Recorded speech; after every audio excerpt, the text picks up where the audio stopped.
तो सावन का जो महीना है, ये एक तो बात इसकी ये हुई कि ये जो है मलारों का महीना है, झूले का महीना है, संगीत का महीना है। अच्छा, एक दूसरी जो बात है वो इससे कम महत्व की बात नहीं है, वो है नाग पंचमी। वो नाग पंचमी जो है वो भी सावन का त्योहार है।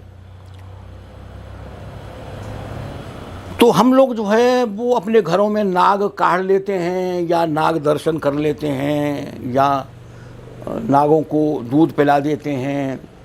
और एक चित्रकारी घरों पर किसी के यहाँ कोयले से होती है, किसी के यहाँ दूध से होती है, किसी के यहाँ गेरू से काढ़े जाते हैं, किसी के यहाँ बड़े स्तर पर होती है, किसी के यहाँ छोटे स्तर पर होती है, और किसी के यहाँ पूरा नाग पाश बनाया जाता है। कुछ लोग नाग की मूर्तियाँ भी बनाते हैं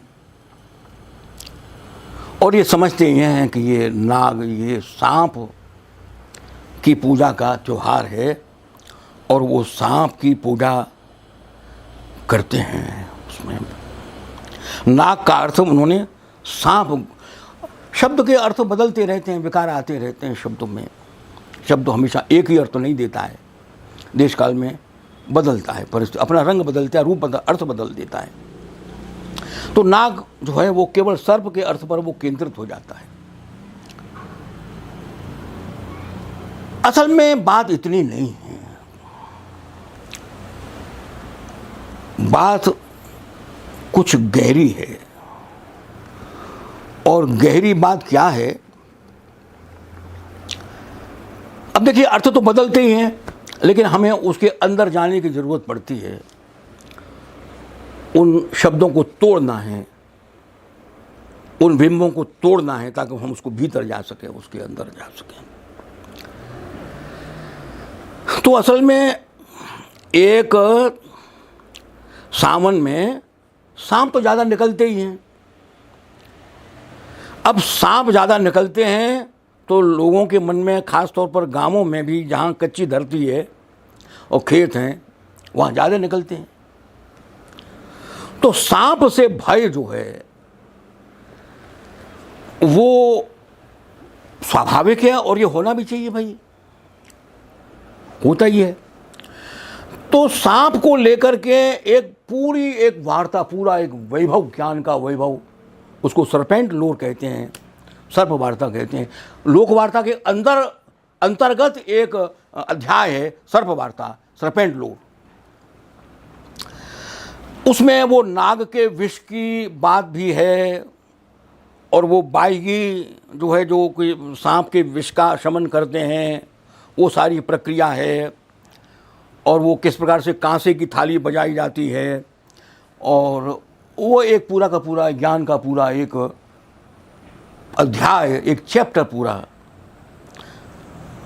और वो केवल एक जनपद में नहीं है, ये पूरे हिंदुस्तान में, पूरे भारतवर्ष में है। इसका अभी चैप्टर मैंने लिखा है अपने लोक संस्कृति अध्याय वाला, मैं जो अध्याय है वो रफ पूरा कर लिया है, अभी मैं फेयर करूँगा मैं उसका भी। तो असल में क्या है कि यहाँ सावन के महीने में एक गाथा गाई जाती है, घड़े पर थाली रख करके बजा करके, घड़े पर थाली रख करके, घट थाली कहते हैं उस वाद्य को, घट थाली कहते हैं। घड़े पर थाली रख दी और उसको एक डंडे से बजाना शुरू किया। उस घट थाली पर वो गीत चलता है, उस गाथा का नाम है नवलदे। अच्छा, इसको भरनी भी कहते हैं, भन्नी भी कहते हैं, मैदानी भन्नी भी कहते हैं इसके लिए। और वो क्यों गाई जाती है? वो इसलिए गाई जाती है कि गांव में किसी को सर्पदंश न हो, सर्प भय से रक्षा हो, इसलिए वो गाथा गाई जाती है लोगों के। अब ये विश्वास जुड़ गया उस गाथा के साथ कि भाई हमें गाथा गानी है सावन के महीने में। देखिए, नारियों की गाथा की बात, मल्हार की बात मैं आपसे कह चुका, मैं पुरुष की बात कर रहा हूँ ये पुरुष गाथा है, जो पुरुष गाते हैं। तो वो गाते क्यों हैं? वो इसलिए गाते हैं कि जहर सांप का ना आवे, सांप का प्रवेश नहीं हो, सांप किसी को काटे नहीं, गाथा गाते हैं। लेकिन हमारा संबंध उस गाथा को तोड़ने की, गाथा की जो अभिप्राय है उनको तोड़ने का है कि भाई ये तो बात ठीक है, तुम गाथा गा रहे हो, बहुत अच्छा कर रहे हो और घट थाली बजा रहे हो और नवलदे से विष दूर हो जाएगा, ये भी बात हमने मान ली, लेकिन क्या गा रहे हो? तो उसमें असल में कहानी है। अब कहानी के विविध रूप हैं, पुराण में भी है और दूसरे जनपदों में भी अलग अलग थोड़े थोड़े से एडिशन उसके मिल जाते हैं, अलग अलग पाठ आलोचन मिल जाते हैं, पाठ मिल जाते हैं उसके लिए। तो नवलदे असल में वासुकी की कन्या है। वासुकी की कन्या जो है वो नवलदे है और वासुकी को कुष्ठ हो जाता है तो उसका बेटा है तक्षक। देखिए पुराण में कहानी अलग तरीके से, मैं तो लोक गाथा की बात कर रहा हूँ यहाँ, वो आप मुझसे कहेंगे तो पुराण का तुलनात्मक अध्ययन में बाद में करूँगा, वो भी मैंने किया हुआ है, लेकिन वो मैं यहाँ नहीं कर रहा, यहाँ लोक की बात कर रहा हूँ केवल। तो वासुकी का बेटा तक्षक नहीं है पुराण में, लेकिन यहाँ है और उसका नाम है तक्की। यहाँ उसका नाम तक्षक नहीं है। अब तक्षक तो मैंने आपके लिए जोड़ दिया है अपनी मर्जी से, जो गाथा है उसको तक्खे कहती है कि वो तक्खे उसका बेटा है। और वो अमृतकूप है हस्तिनापुर में, जहाँ परीक्षित का राज है। तो तक्खे जो है वो अमृतकूप से जल लेने के लिए जाता है। जल लेने के लिए क्यों जाता है? कि भाई वासुकी को कुष्ठ हो गया है, वो उस अमृत को पिएगा तो उससे वो उसका कुष्ठ ठीक हो जाएगा, इसीलिए वो जो है वो वहाँ जाता है। लेकिन वो उसकी गति नहीं लग जाती और वो वहाँ तक नहीं पहुँच पाता, क्योंकि बहुत पहरेदारी है वहाँ, अमृतकूप की पहरेदारी है। उसके बाद में उसकी जो बेटी है नवलदे, वो जाती है। और नवलदे जाती क्या है? नवलदे खुद ही परीक्षित को देखती है, अपना दिल दे देती, परीक्षित पर मोहित हो जाती है। परीक्षित पर मोहित हो जाती है। परीक्षित का ठीक है रानी, तू भी रानी, और वो नवलदे परीक्षित की रानी बन जाती है। तक्खे जो है वो इसको सहन नहीं कर पाता, तक्खे उसको सहन नहीं कर पाता और जो परीक्षित है वो उसको हत्या कर देता है, परीक्षित को मार देता है, परीक्षित को मार देता है। उसके बाद में उसका जो बेटा है जन्मेजय, वो जन्मेजय नाग यज्ञ करता है, जिसका संबंध हरियाणा की धरती से भी जुड़ा हुआ है। गाथा चल रही है, उस गाथा में नाग यज्ञ हो रहा है, नाग विध्वंस हो रहा है। तक्खे की जो तक्खे का नंबर आ चुका है, आज तक्खे मारा जाएगा। तक्खे की जो रानी है वो अपनी ननद के पास आती है। नवलदे उसकी ननद है। बोले ननदिया, मैं तुमसे भीख मांगने आई हूं, मेरे पति के प्राणों की भीख दे दो मुझे। नवलदे जन्मेजय को बुलाती है, नाग यज्ञ रोक दो, बस हो चुका। कुछ वचन लेती हैं, कुछ तरवाचा भरवाती है और उसके बाद तक्षक जो है उसको प्राण रक्षा उसकी हो जाती है। नागपंचमी का त्योहार उस स्वतंत्रता का त्योहार है। नागपंचमी का संबंध नाग जाति की उस स्वतंत्रता का त्योहार है। नागपंचमी इसलिए मनाई जाती है उत्साह के साथ, लेकिन इसके साथ वो सांप वाली जो बात है केवल वही बात नहीं है। ये अवश्य है कि नाग जाति का टोटम सर्प है और नाग जाति सर्प की उपासक है और नाग उनका टोटम है, नाग सांप उनका गणगोत्र है। सांप का मुकुट वो धारण करते थे, सांप का चिन्ह वो धारण करते थे जैसा कि दूसरे गणगोत्रों में था। लेकिन इसके साथ की जब हम ये देखते हैं कि ये नाग जाति, ये ठीक है वो हरियाणा में था, खांडव वन जो जलाया है हरियाणा में भी था। मैं हरियाणा में ही नहीं कहूँगा, क्यों? सच्चाई ये है भारत की लोक संस्कृति पर जो मैं काम कर रहा हूँ तो वो केवल जनपद पर काम नहीं हो रहा है, उसमें मैं तमिल को भी पढ़ रहा हूँ, उसमें मैं कन्नड़ को भी पढ़ रहा हूँ, तेलुगु को भी पढ़ रहा हूँ, कश्मीर को भी पढ़ रहा हूँ, पंजाब को भी पढ़ रहा हूँ, हरियाणा को भी पढ़ रहा हूँ। और आपके लिए मैं बताने की आवश्यकता समझता हूँ कि कश्मीर में तो नाग हैं ही हैं, जहाँ जहाँ जल स्रोत हैं अनंत नाग है। जैसे जहाँ जहाँ जल स्रोत हैं, बल्कि समझिएगा कि हिमाचल में भी कि उन जल स्रोतों के साथ नाग शब्द जुड़ा हुआ है। नागों की कहानियां, इतनी कहानियां नागों की।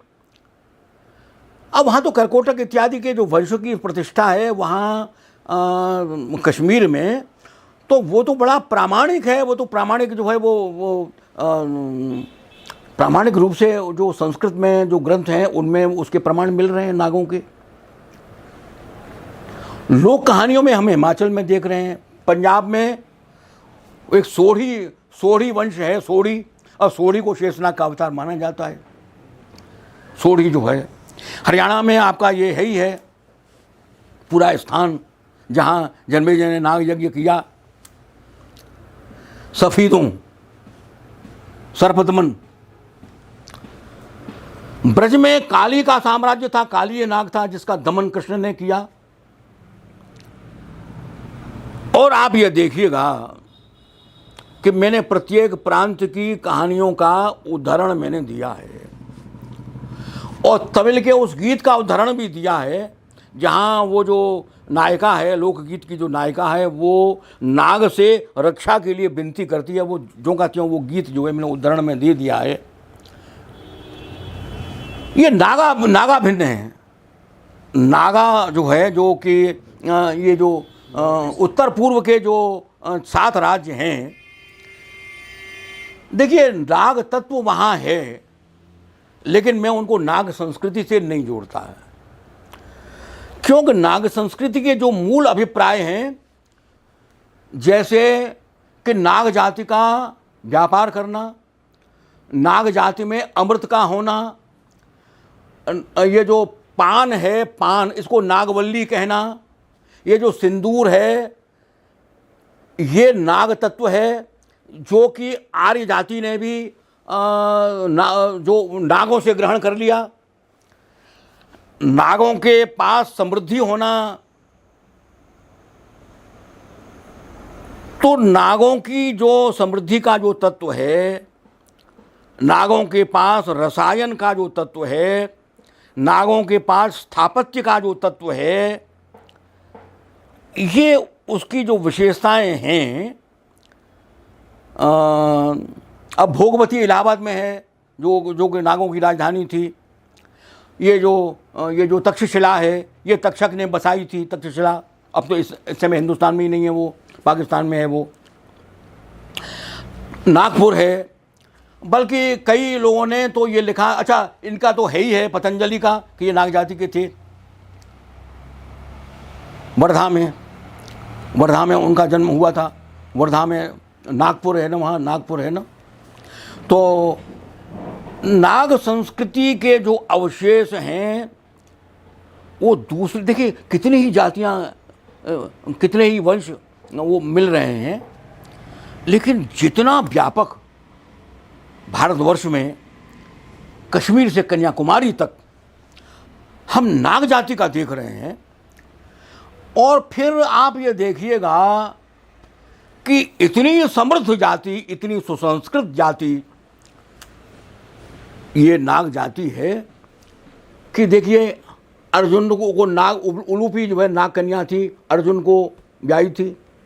आस्तिक जो है उनके साथ नाग संस्कृति का संबंध है।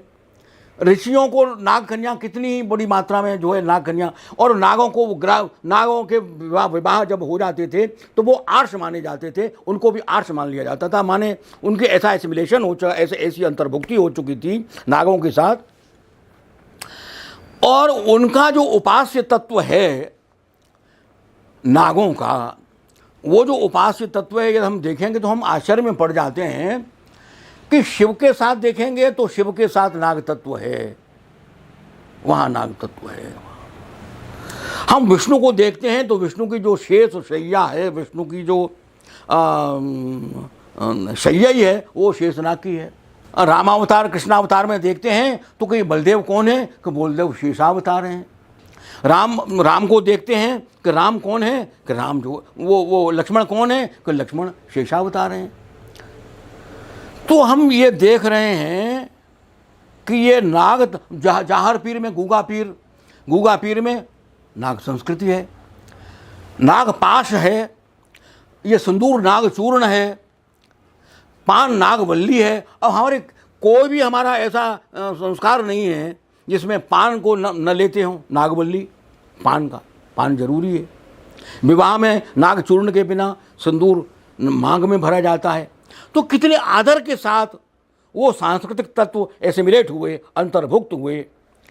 तो ये जो नाग पंचमी का त्यौहार जो सावन से जुड़ा हुआ है, इसका एक प्रतीकात्मक महत्व सारे भारतवर्ष से जुड़ा हुआ है, क्योंकि सारे भारतवर्ष में जितने भी उपास्य तत्व हैं, ये तो मैंने इस समय जितने याद आ गए वो मैंने आपसे कह दिए, बाकी ऐसी बात नहीं है।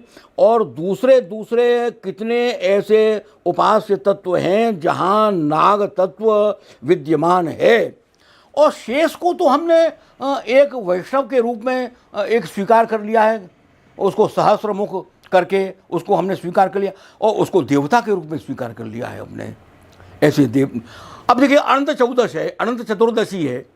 अब अनंत चतुर्दशी ये तो नाग है, और वो जो उसका जो रेशम का जो वो बनाते हैं वो सर्पाकार है, उसको पहनते भी हैं, यहाँ में जूड़े वगैरह में भी बांधते हैं उसके लिए। तो ये नाग तत्व है। ये तो नाग संस्कृति एक पूरा चैप्टर मैंने दिया है उसमें। तो आप ये देखेंगे कि नाग संस्कृति जो है कितने स्रोतों से और कितने सांस्कृतिक तत्वों को लेकर के भारतीय संस्कृति में समाहित हुई है। इसको देख करके मैं कभी कभी स्वयं आश्चर्य में पड़ जाता हूँ कि वैदिक तत्व है वो, लेकिन नाग तत्व की जब व्यापकता देखता हूँ, नाग आर्य को मैं देखता हूँ तो कि देखो, फिर मैं देखता हूँ कि नहीं देखो भाई द्रविड़ भी तो है, देखो भाई ये जो आदिवासी हैं इनका भी तो है। तो मेरे मन में फिर और दूसरी जो सांस्कृतिक धाराएं वो कौन सी जाती हैं। लेकिन जब नाग तत्व को देखते हैं, अब जाहर पीर में नाग तत्व है ना, तो जाहर पीर में नाग तत्व का समावेश है। तो ये जो नाग तत्व है ये बहुत व्यापक है, और सावन की जो नाग पंचमी है, इस नाग पंचमी का, इस नाग संस्कृति से, यह नाग जाति की स्वतंत्रता का त्यौहार है वो। अच्छा, अभी भी बहुत से लोग अपने आगे नाग लिखते हैं। ऑल इंडिया रेडियो पर एक बहुत बड़े अधिकारी थे कृष्ण गोपाल नाग। अच्छा, ये नाग जो, अच्छा देखिए नागप्पा, अच्छा देखो ये वो टी.एन. शेषन, देखो शेषन है ना, शेषन क्यों लिख रहा है वो, शेषन लिख रहा है ना। अच्छा नागप्पा नहीं है, नागप्पा अभी भी है।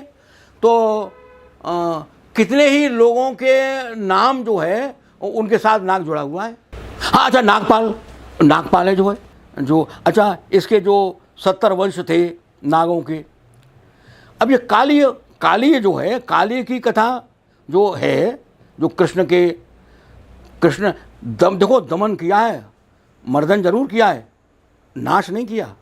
उसे कह दिया कि तुम ब्रज छोड़ दो, समुद्र की ओर चले जाओ। अच्छा, अब आप ये देखिएगा कि नाग माता का कुछ कम महत्व है क्या? नाग माता का, अब ये मनसा है, अब बंगाल में मनसा मंगल गाया जाता है। मनसा कौन है? नाग माता है। कद्रू कौन है? नाग माता है। अब ये मनसा का मंदिर हरिद्वार में भी है, वो पहाड़ है, एक चंडी पहाड़ है, एक मनसा पहाड़ है। तो मनसा पहाड़ है, वो मनसा नाग माता है। तो अब नागों और गरुड़ों का जो संघर्ष हुआ, कद्रू जो है वो नाग माता थी। अब ये गरुड़ जो है किस प्रकार से अमृत को लेकर के आए और किस प्रकार से उनका संघर्ष जो हुआ है, जितनी चोटम गणगोत्र जो जातियां हैं, तो नाग और गरुड़ों का जो द्वंद्व हुआ है, जो युद्ध हुआ है, नाग और गरुड़, नाग जाति और गरुड़ जाति। अच्छा, लेकिन विष्णु में दोनों अंतर्भुक्त हैं। विष्णु में गरुड़ भी है वाहन बन करके, और शेषनाग की सैया बन करके, और नाग तत्व भी वहाँ दोनों में अंतर्भूत। ये जो विष्णु की जो विराट प्रक्रिया है ना, जिसमें साफ सबका अंतर्भूत हुआ है, तो उसमें गरुड़ भी है। वरना नाग और गरुड़ के युद्ध का वर्णन है पुराणों में। ये जो मैं आपको सुना रहा हूँ, ये नाग और गरुड़ का द्वंद्व की संघर्ष की गाथा है। ये पूरी गाथा, पूरा अध्याय है। अच्छा, और ये प्राचीन अध्यायों, भारत के इतिहास के वो प्रागैतिहासिक अध्याय हैं ये, जिन पर इतिहास हाथ जोड़ रहा है। इतिहास जहाँ से शुरू होता है ना, उसके पीछे जाकर के तो कहता है ना यहाँ से मेरी गति नहीं है, सिंधु घाटी की सभ्यता तक तो उसकी गति है, आगे हाथ जोड़ देता है। लेकिन ये तो वहाँ तक जाता है ना। तो ये जो तत्व है, ये अत्यंत प्राचीन तत्व है, नाग तत्व। और यहाँ की हर जाति में वो अंतर्भुक्त हुआ है। ये जो मणि वगैरह शब्द आते हैं, वो सब नाग संस्कृति से जुड़े हुए तत्व शब्द हैं। ये मणि शब्द जो आता है ना, मणि, किसी का नाम मणितोष है, तो किसी का कुछ और ऐसे करके मणि को लेकर के है। तो जो है, और नागमणि को लेकर के कितनी गाथाएं हैं।